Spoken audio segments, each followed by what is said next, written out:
کیونکہ اسلام نے نہ کیونکہ اس کو قتل کیا جائے گا بطور حد کے, بطور قصاص کے نہیں, بطور حد کے. حد کہتے ہیں جس جو اللہ کا یعنی جو اللہ سزا لے رہا ہے اس میں اللہ حکومت کو محض وکیل بنا رہا ہے, متولی بنا رہا ہے کہ سزا تو میں لے رہا ہوں, تم صرف ذریعہ بن رہے ہو, تمہیں معاف کرنے کی اجازت نہیں ہے. جیسے زانی کا زنا 4 گواہوں سے ثابت ہو جائے تو گورنمنٹ کو معاف کرنے کی اجازت بولو بھائی نہیں ہے. شادی شدہ مرد زنا کرے اور گواہوں سے عدالت میں ثابت ہو جائے تو عدالت کو معاف کرنے کی یا گورنمنٹ کو معاف کرنے کی اجازت نہیں ہے.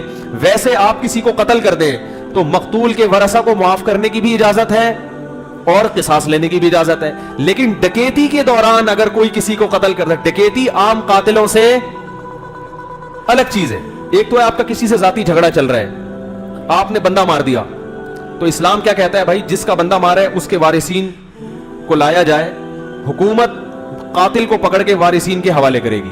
یہاں بھی گورنمنٹ کو معاف کرنے کی اجازت, کیونکہ گورنمنٹ کا بندہ تھوڑی مارا ہے.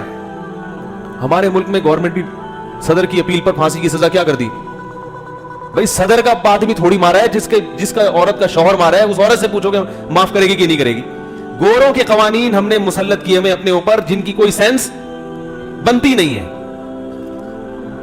تو جس کا بندہ جس کا بیٹا مارا ہے تو باپ کو ہے نا, باپ کو حکم ہے کہ وہ معاف کرے یا نہ کرے. بھائی کو مارا تو بھائی اور باپ اس کے والی وارث ہیں.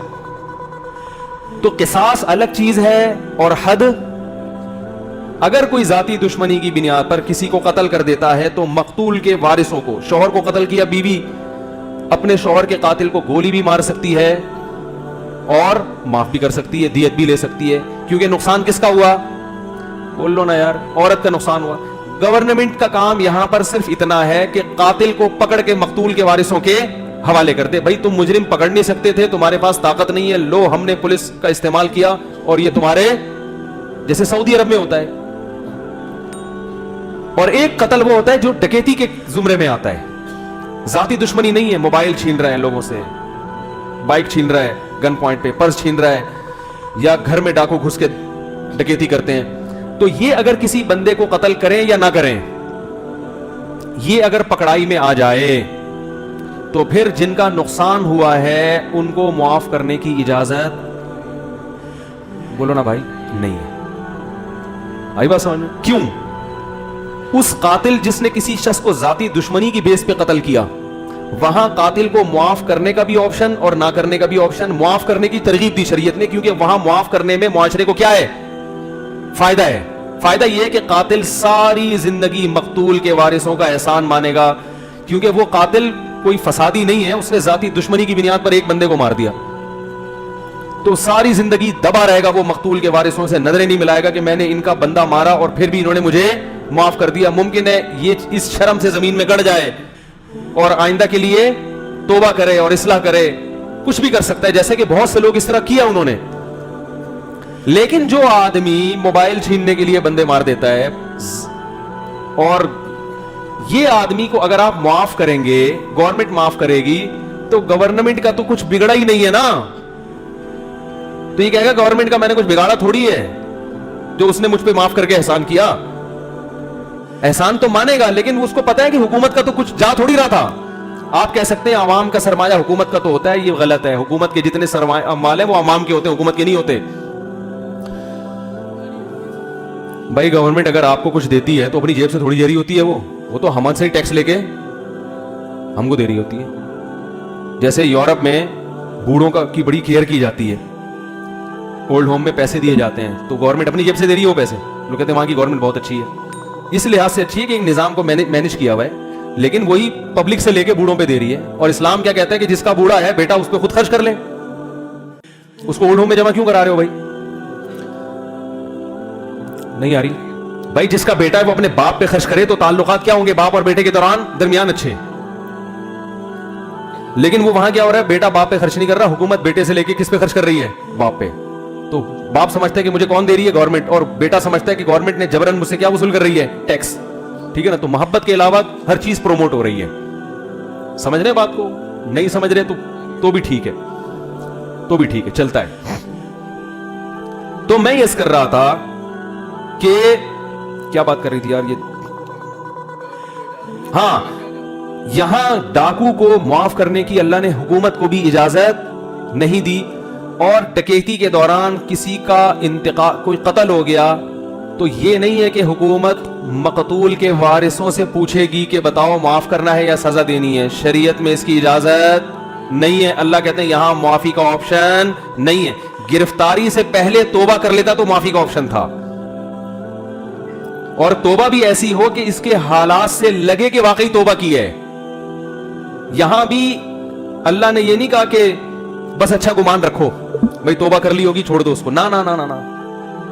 دلوں کے حالات اللہ کے سوا کوئی نہیں جانتا، کیونکہ یہ ایک مجرم ہے ریاست کا، لوگوں کا مجرم ہے۔ تو فقہاء نے بیان کیا ہے کہ صرف زبانی کلامی توبہ کافی نہیں ہے، اس کے حالات سے اور آئندہ لائف اسٹائل سے یہ جھلکنے لگے کہ واقعی اس نے سابق زندگی سے توبہ کر لی ہے، پھر اس کو معاف کیا جائے گا۔ سمجھ رہے ہیں کہ نہیں سمجھ رہے ہیں؟ تو یہ کون سا آپشن ہے؟ یہ تو بی بھی نہیں، سی ہو گیا۔ ایک تو ہے کہ معاف کرنے کی اجازت بھی ہے، نہیں بھی ہے، بہتر ہے کہ معاف کر دو۔ دوسرا آپشن کیا ہوا کہ بہتر ہے کہ معاف نہ کرو۔ تیسرا ہے کہ معاف کرنے کا آپشن ہے ہی نہیں۔ اسلام میں 3 آپشن ہیں۔ تو یہ وہ مجرم ہے، معافی کا آپشن نہیں ہے۔ زنا کر لیا کسی نے، معافی کا آپشن نہیں ہے۔ نبی صلی اللہ علیہ وسلم کے دور میں ایک عورت نے چوری کی، کسی شخص نے چوری کی، ایک عورت تھی، وہ مقدمہ آیا نبی کے پاس، آپ نے حکم دیا ہاتھ کاٹ دو۔ تو زید ابن حارث رضی اللہ تعالی عنہ حب رسول اللہ تھے، نبی صلی اللہ علیہ وسلم کے بہت چہیتے، حب عربی میں چہیتے کو کہتے ہیں۔ لوگوں نے کہا کہ زید ابن حارثہ سے کہ کہا جائے کہ نبی سے سفارش کریں کہ اس عورت کا ہاتھ نہ کاٹا جائے، کیونکہ نبی کے بہت چہیتے ہیں، نبی ان کی بات کو رد نہیں کریں گے۔ وہ گئے اور عرض کیا یا رسول اللہ آپ اس عورت کا ہاتھ نہ کاٹیں، سردار قبیلے کی عورت ہے۔ تو آپ صلی اللہ علیہ وسلم غضبناک ہو گئے، فرمایا اللہ کی قسم اگر فاطمہ بنت محمد میری بیٹی چوری کرتی تو میں اس کا ہاتھ بھی کاٹتا۔